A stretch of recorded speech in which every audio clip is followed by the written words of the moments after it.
Spain 2018, Part 23. Way of St. James, San Xulián do Camiño, Melide. The albergue at which we stayed in village San Xulián do Camiño consists of two parts separated by the main road and the way that leads through the village. On the one side there is a bar-restaurant and some of the rooms, while on the other side there are several other rooms, one of which was assigned to the three of us. While Francesco and Gabriel were well into their daily resting phase in this room, I was sitting in the bar-restaurant on the opposite side of the road, waiting for my backpack and writing a text I was to post on Facebook. Since the gadget for downloading photos from my camera was in the big backpack, I could not post any photo to go with the text. That was, however, the least of my problems at that moment. The time was passing by. My backpack was not coming, and the host assured me that this happens, and that the drivers certainly made a stop somewhere to have a beer, and that my backpack would arrive soon. But I started to feel very nervous and bad, hence the final comment in my text, as if my friends could see that there was panic and drama at the moment, but I wanted to reassure them and convey to them that they should not worry, since I was physically well. That was both true and not true. I'm thinking about this thing being physically well. I had no new blisters, no new pain in any part of my body, and no new problem with my body, but I was just sitting there in my t-shirt, sticky from dried sweat, all dusty and tired, and instead of lying in a bed freshly showered and clean, with my feet up above the horizontal line of my body in order for the legs to rest better, I was sitting in the bar-restaurant gloomily waiting for Godot, in the shape of my big bright red backpack. Like any other Godot of this world, my backpack was not coming either. At some point I started, again, to talk with the host bartender on the subject, and this is where my detective work started. First I had to ascertain which company actually transported my backpack. There was a change in the system in Sarria. New players appeared in the field of the luggage transportation, but they also all charged a little less. Instead of €5, the price was now €3 per stage. Back there I took an envelope of a transportation company recommended by the host there, and in fact I didn't remember the name of the company, but I did remember what the envelope used for leaving the data and for putting the money in looked like. Finally, I managed to convince the host to dial up that company, and when he finally did it, kindly but very much relaxed and carefree, the company said that they did not even see my backpack that day. What? This was exclaimed only by me, since the host just continued to chat calmly with another guest with whom he obviously shared much more interesting stories than the mine. I could see there was no use of him, so I went to Francesco, woke him up, and asked him if I could use his mobile. Of course I could. So I returned to the bar-restaurant, and since as of a few days ago I had all the phone numbers of the albergues we wanted to stay at written down in order for me to call and book the accommodation for the three of us, I first dialed the one in Sarria. As I stayed there for 2 days, the host knew perfectly well who he was talking with, so I first verified with him the name of the company for the transportation of luggage, just to be sure.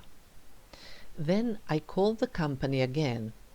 They reiterated that they did not see my backpack that morning in Porto Marin.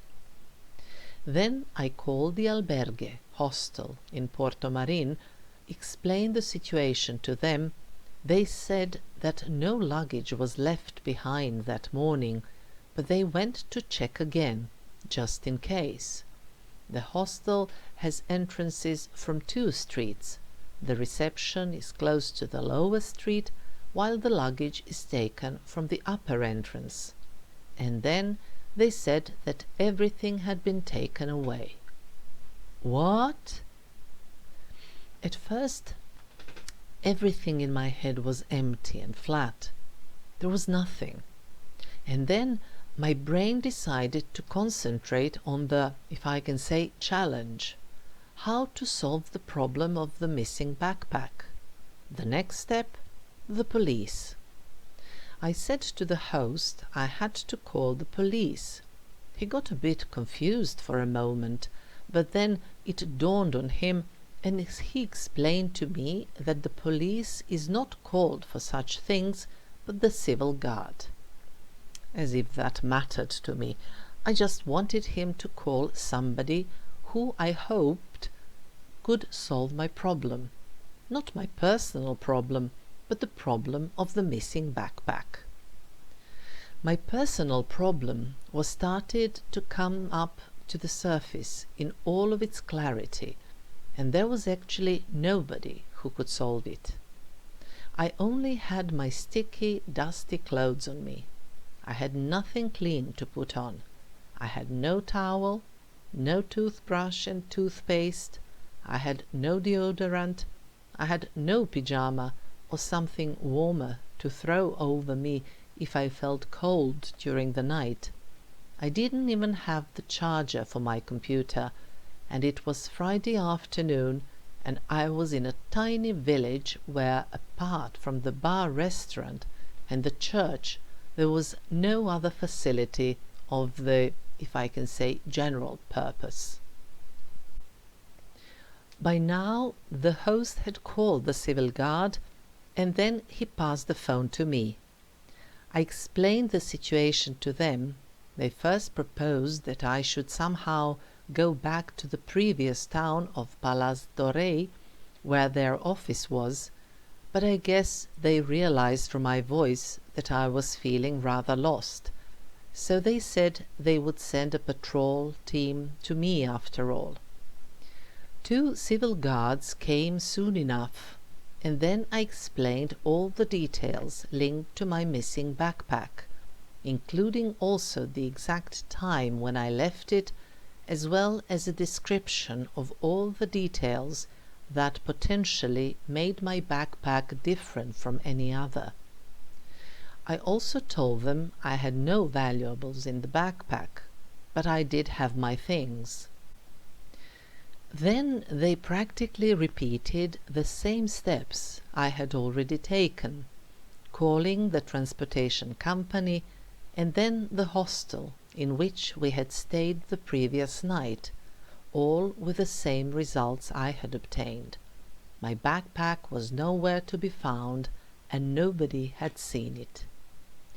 While a civil guard called the company and the hostel, the other one comforted me that my backpack was certainly not stolen. But he actually did not have a clue about what really happened to this backpack of mine. It was not clear to me either. The backpack itself was of a very good brand, but this was certainly not the best backpack on the way, and it was rather old as well. In other words, it could not be of real interest to anybody. The things in it even less. I was completely clueless. The civil guards told me that the hostel had a CCTV in the part where the luggage was left for further transport, so they would go there to see what actually happened. I asked them if I could go with them, but they kindly said no, I could not, and should stay where I was and wait. So they left, and I stayed at the albergue to sit and wait, just as they told me.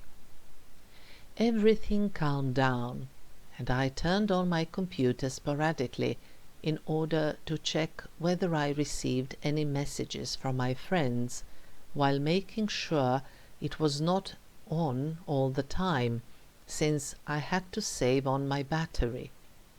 In between, I tried to work on the Sudoku puzzles in a booklet I had bought for myself a couple of days earlier. All of this was permeated with my tears that fell down my face from time to time, mostly silently, and only occasionally a deep sob would come up to the surface from the depths of my soul and disturbed the peace and quiet. My head was mostly empty. I did not think of anything. I could not think, in fact, nor did I know what to think. I felt empty, sad, desperate, abandoned and confused, with no firm ground under my feet. I think I mostly felt sorry for myself. I wondered how much more. Not why me or something like that. It was clear to me that different things happened to different people, and all these things were in it for me. But after struggling with my body, pains, blisters, tiredness and dizziness for so many days, and now with this problem of missing backpack with things, I really asked myself what else was there for me these last 3 remaining days. I did think at one moment that at some 60 kilometers, which is only a couple of hours by coach, at the post office, I had a box with 4.5 kilos of clean things. I even checked on internet how I could return to Belgrade in the next day or 2, but this seemed rather ludicrous, so I gave up on the idea and continued to sit in the bar restaurant, waiting, with no idea as to what would happen next and when I may expect any news. In the meantime, Francesco and Gabriele got up and came to see me, where, with the tears in my eyes, I explained to them what was happening, and they felt very sorry about my situation, but there was nothing they could do about it in order to help me. I actually did not expect any help at that moment, and was in no mood to talk, which the 2 of them understood, and left me to sit there lost and alone with my desperation. The hostess of the albergue, as well as one American lady that was on the way with her family, did offer to lend me a towel and soap so that I could at least take a shower, but although I was very appreciative of their kind offer and care, the thought of putting all of my dirty clothes back on seemed just too horrible, and I found it somehow easier to stay such as I was.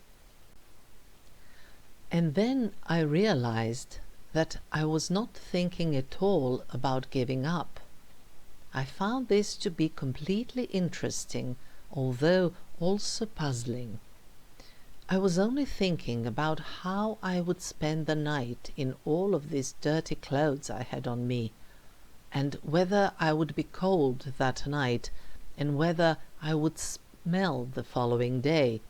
But I also thought that none of that constituted a real concern of mine. I would have to bear it, and so would others.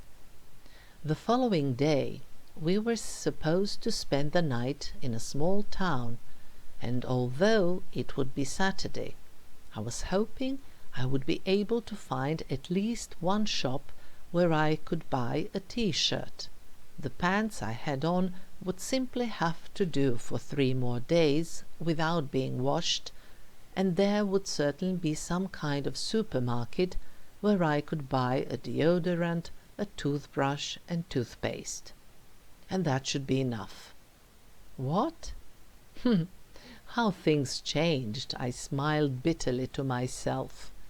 I left home with 20 kilos of the, as I call them, most necessary things, and now I came down to 200 grams. And thus a couple of hours passed by. I didn't receive any news in the meantime, and at some point I realized that the battery of my computer was slowly being drained out, so I thought that perhaps one of the chargers of Francesco or Gabriel may do. As I was crossing the street in order to get to our room, I saw the 2 of them sitting at a table trying to solve a Sudoku puzzle together. They were wonderful, and I was very proud, just like when a master is proud of his good students. And that was the only nice moment in that gloomy and depressively desperate afternoon. Still, led by my intent, I was trying different charges in the room, but none of them was suitable. While I was fiddling with the cords and chargers, the host of the albergue came and told me that the civil guards had come back and that they had brought my backpack. I dashed to the bar restaurant, and yes, my wonderful, huge, bright red backpack was there. I hanged myself around the neck of one civil guard, thanking him, and with the corner of my eye I noticed that the other one moved slightly away, as if I cared, and as if he could avoid my tactile expression of appreciation. I hanged myself around his neck too, kept thanking both of them, and then I offered if they wanted, and of course if they were allowed, since they were on duty, to have something to drink. But they said it was all right, and they did not want anything. They only briefly told me that the company for the transportation of the luggage that worked for that religious group that had sung at our hostel the night before picked up my backpack together with the luggage of that entire group, and then they drove it away. This no longer mattered to me, and yet it was interesting that my backpack still had the envelope with my name, my phone number, email address, and the destination at which I was that day, and there was still 3 euros inside of it.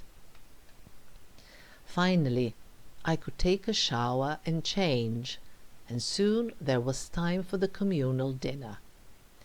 In addition to the 3 of us, there was also the American family, as well as a couple of American girls who lived and worked in Germany. Although the atmosphere was pleasant, and although even I chatted a lot and laughed occasionally, I was essentially completely empty on the inside.